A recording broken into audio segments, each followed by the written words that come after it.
Olá, galerinha do segundo ano A, do segundo ano B, tudo bem com vocês, meus queridos? Espero que vocês estejam em paz. Então, meus queridos, vocês tiveram aí um tempinho já para responder a atividade de vocês, referente às protozooses, né? Foi uma atividade de 5 questões e esta semana nós vamos aqui hoje comentar 2 questões desta atividade e também falar sobre algumas protozooses que a gente ainda não comentou sobre elas. Então, meus queridos, peguem o livrinho de vocês do segundo ano, né, Biologia do segundo ano, como eu já tinha dito para vocês, página 64 à página 70, que vai falar sobre as protozooses. Então, nós vamos comentar as questões e em seguida vamos falar sobre 3 protozooses que também são super importantes, tá? Fiquem ligados, atentos e vamos acompanhar o conteúdo. Então, pessoal, nós vamos comentar agora uma das questões que fala sobre a doença de Chagas. A questão diz o seguinte: a doença de Chagas é uma parasitose que mata cerca de 30 mil brasileiros por ano, causando prejuízos de aproximadamente 2 bilhões de dólares anuais ao país. Sobre esta doença é incorreto afirmar, ou seja, a questão está pedindo o item incorreto. É sempre importante que vocês percebam o que a questão está pedindo. Observem se ela está pedindo o item correto ou o item incorreto. Certo? Nessa questão, ela está pedindo o item incorreto.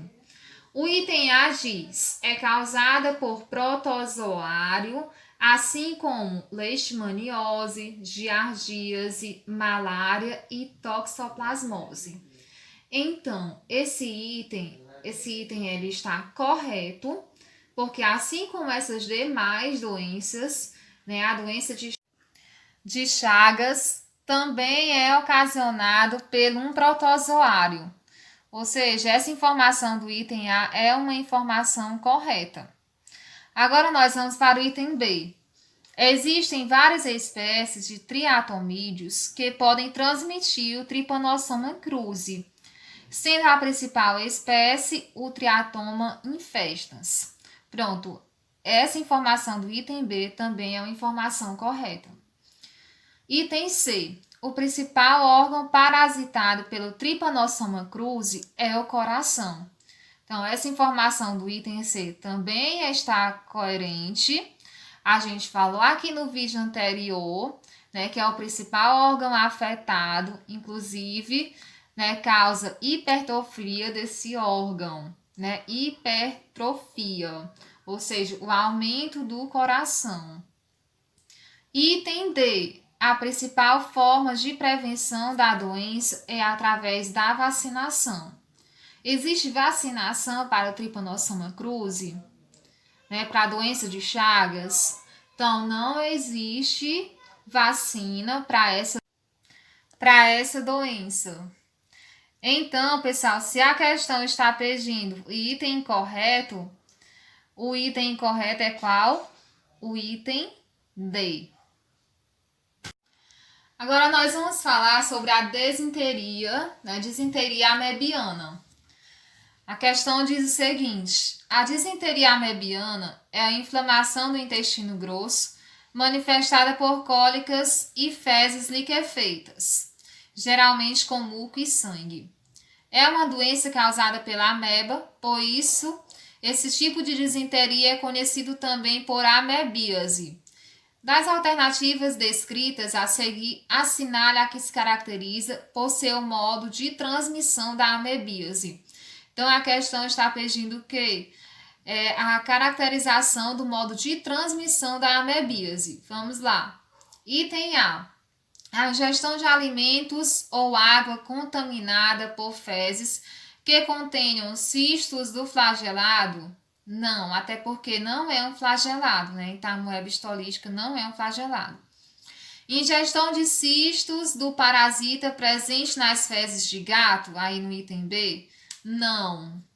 Não, porque não, aqui se refere à toxoplasmose. Item C. Ingestão de alimentos ou água contaminada por fezes que contenham cistos do parasita? Sim. Ingestão de alimentos com água contaminada. Esse item é o item correto. Vamos lá no item D, o que está errado. Ingestão de alimentos ou água contaminada por fezes que contenham cistos do ciliado. Então, isso aqui está incorreto também, não é um ciliado. Então, o item correto desta questão é o item C. Então, agora nós vamos falar sobre a leishmaniose. Nós vamos ver que existem 2 tipos de leishmaniose. Vamos lá para o primeiro tipo. Então, a leishmaniose visceral americana, ou calazar, como é conhecida popularmente, tem como agente etiológico a Leishmanium chagas, ou seja, esse é o protozoário causador desta doença. Quais as suas características? As principais características são as lesões no baço, no fígado, rins e também no intestino. Modo de transmissão. Então, pessoal, nesse modo de transmissão, quero que vocês observem essa imagem que traz a representação do ciclo da doença. Nós temos aí a imagem do cão. Esse cão ele está infectado. Ele foi picado pela fêmea do inseto, ou seja, do mosquito palha ou birigui. Essa fêmea ela ficou infectada e em seguida picou o ser humano. Então, esse é um ciclo simples. Nós poderíamos ter a outra forma, a fêmea picar um ser humano que já estaria infectado com esta doença e em seguida picar o cão que passaria a ser infectado, pelo mosquito. Então, esse é o ciclo simples da doença. A leishmaniose de pele ou úlcera de Bauru, que é o outro tipo de leishmaniose. Ela tem como agente etiológico, causador, Leishmania brasiliensis. E as características, a principal característica dessa leishmaniose é o surgimento de ulcerações graves na pele, como vocês podem observar aí por essa imagem. Observa aí a evolução dessas ulcerações. E aí, pessoal, a forma de transmissão da leishmaniose de pele ou úlcera de Bauru também ocorre através da picada do mosquito palha ou birigui contaminados.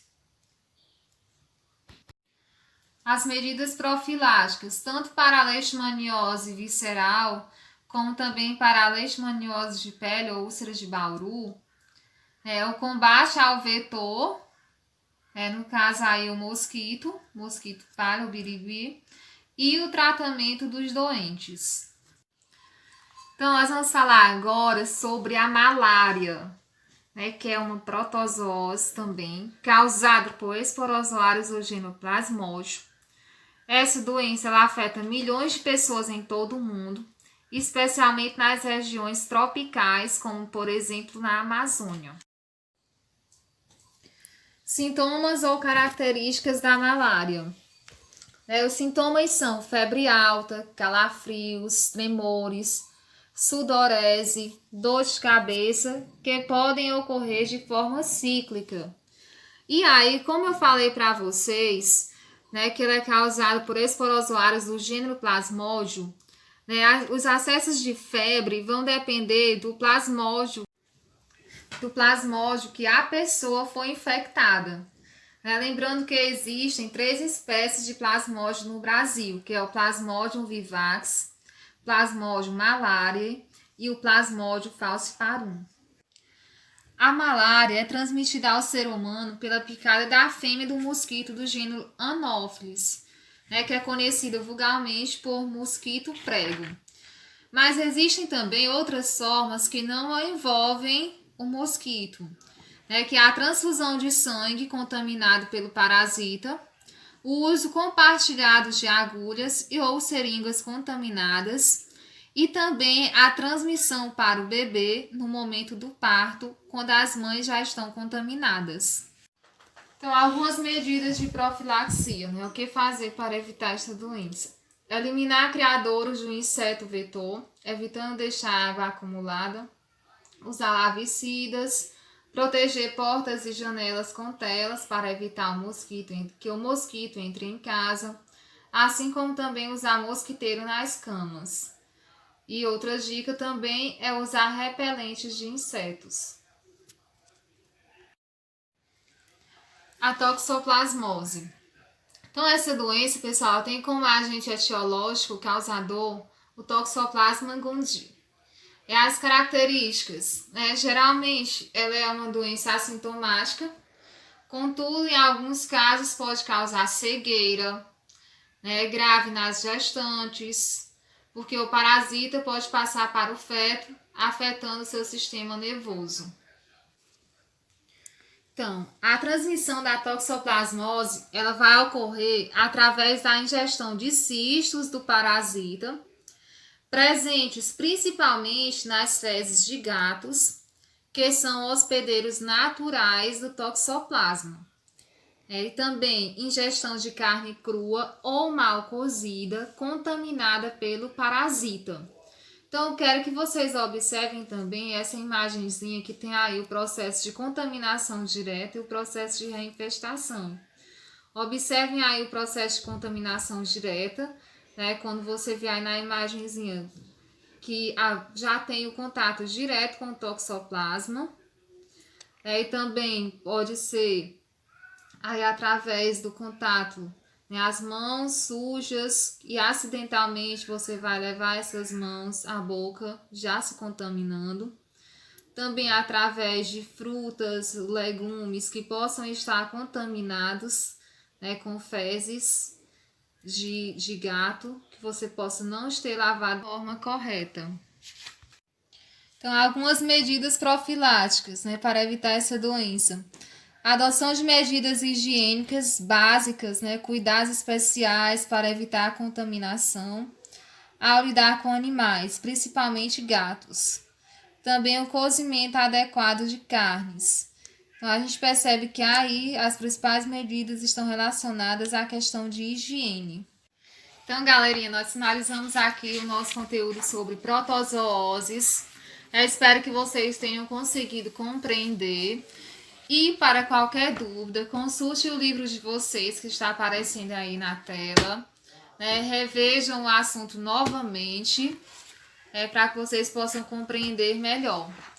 Nosso próximo assunto será sobre fungos. Fiquem atentos e não percam a nossa próxima aula.